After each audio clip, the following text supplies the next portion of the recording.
Up. It's going to be a very interesting conversation. I introduce to you Dr. Tony Skalinsky. Wait, he falls off that trailer one more time.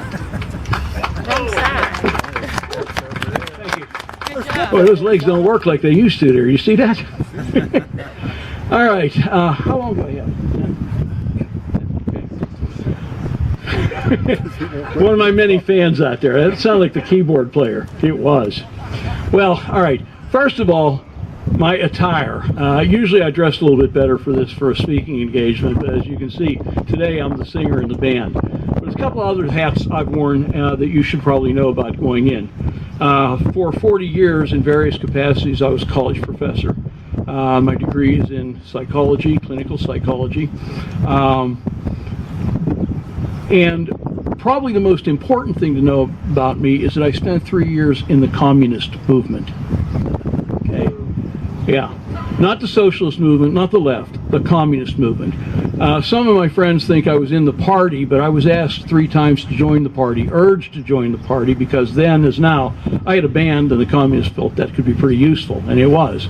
And my answer to them was just to say, no, Nixon has a list, I don't want to be on it, we can work together. So I was in the movement very close to the Communist Party itself in Pittsburgh, but never joined the party.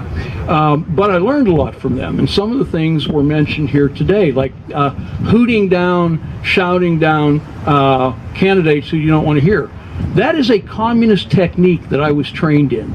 We had people organize that, and they brought equipment to make noise, and they would start making noise and get everybody to join in. Not everybody doing that noise making was a communist, but we had people infiltrate the crowds to start that noise and keep it going. So that's not an accident when you see that. Okay? I said a minute ago I'm a college professor, still am. I'm retired, but I teach a couple of classes here and there. So I must warn you, there are going to be a few questions and a quiz at the end, okay? A professor, number one, I asked how long I had, because I can go for 2 hours, 3 hours at a clip, and you don't want to hear, he's nodding agreement over there. Chuck has suffered through 2 to 3 hours of me. Yeah, we just switch on and we go, you know. So I only got 10 minutes to do this.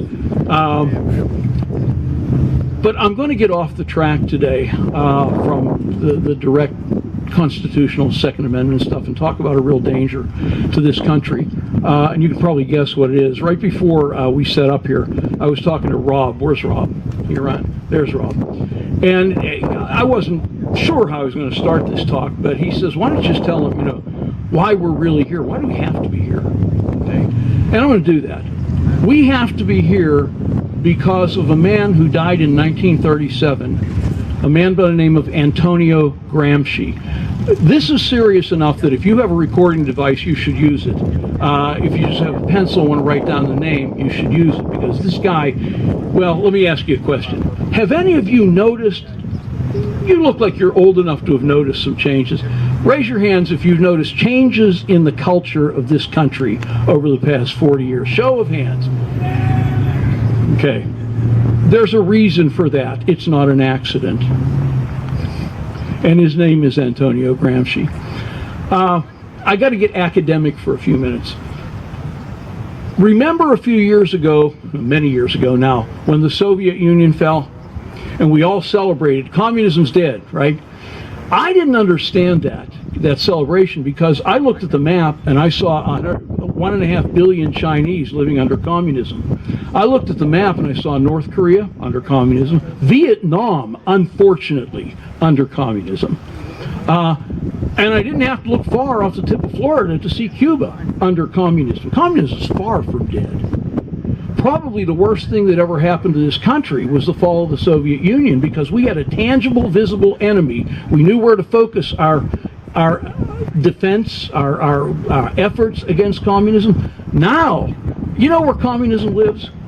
It lives where I live. It lives in the American university system. That's where communism migrated to. That's where the communist ideas come from. That's why this country is threatened today by communism. Now, I said I'd have to get academic on you, and I do. We celebrated because one type of communism that we were very familiar with seemed to have collapsed, okay, despite what I just told you about those other countries. But let me give you a history lesson.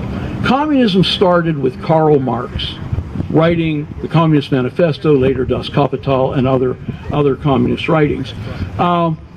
He's the first form of communism. There are three major forms. The first form is now called economic Marxism, because communism was designed to attack the economic system and bring down the economic system of the country, and it was a spontaneous revolution. Marx wasn't interested in political parties or organizations. He says, it's going to get so bad out there that one day some boss is going to come in and tell the workers, I want 15% more protest, and they're going to just riot. And the communism would spread from a riot to a revolution. Didn't happen. Lenin comes along in the 1890s, and by 1917 you hear of him. He starts the revolution in Russia, Vladimir Lenin, aka Nikolai Lenin, and he has his own name. It's called Marxist-Leninism. It's also called political Marxism, because he formed a political party to do the dirty work. But it only worked in what we'd call banana republics today. Russia was the most backward country in all of Europe, and communism took hold there because it was forced on them, top down. In Italy, there's this fellow by the name of Antonio Gramsci, and he's watching his fellow communists fail at getting things really moving in England, the United States, even France, okay? Those democracies, those industrialized democracies, those were the plum that communism wanted, because communism has to have something to steal. You can't start from an agrarian culture that's barely feeding itself and operate a nation, without massive help. And who's going to help them? Well, we end up helping them. But Gramsci came up with a plan, and his plan is now called cultural Marxism. Cultural Marxism. He called it hegemony theory. Hegemony means influence or control, in this case of a society, with the will of the people. Now, get that. We call that the consent of the governed, right? The consent of the governed. He called that hegemony. Well, your government has hegemony over them, has control of them, controls their minds, controls everything, as if we have no free will. Well, even if we have free will, it's twisted into what our government wants it to be. That was Gramsci's plan. So how do you then induce communism into a place like the United States, into a place like England, into a place like even Germany prior to the Nazis? What you do is the following. Let me quote one line from Gramsci. You conduct a great march through the institutions of Western civilization, aka Judeo-Christian civilization. You operate a great march through there, destroying every institution from the inside as you go. Now, what do we mean by institution? It's kind of a technical term among sociologists. An institution is any system that's long-standing, performs some necessary, essential role in a culture, in a civilization. Let's name a few that are targeted by Gramsci. How about marriage? Seen any changes in marriage in the last 50 years? How about family? That's an institution. Where is it? Most of you probably have intact families. Look out there. Families in trouble. Law, government, military, media. I could go on and on and on. Every organ of influence in the culture is supposed to be attacked, subverted, and changed over to communism. Now, this is incidental. Vladimir Lenin one time was challenged by Leon Trotsky about borrowing money from capitalists, from the hated capitalists. They were already in trouble, okay? 5 years after the revolution, they're already bankrupt. So Trotsky says to him, you can't go and show the world that we depend on the capitalists. You know his answer was to Trotsky? He says, don't worry about those. Those capitalists, they're useful idiots. You know any useful idiots out there? That's come to me now. Any person who carries the baggage, carries the water for the communists, doesn't even know he's a communist because he's useful and he's an idiot, in Lenin's terms. Our country is populated with useful idiots. Look at Hollywood. Oh, by the way, one of you mentioned the band members are leftists and everything. Not this band. What you're looking at over there are gun-toting patriots, okay? Not this band.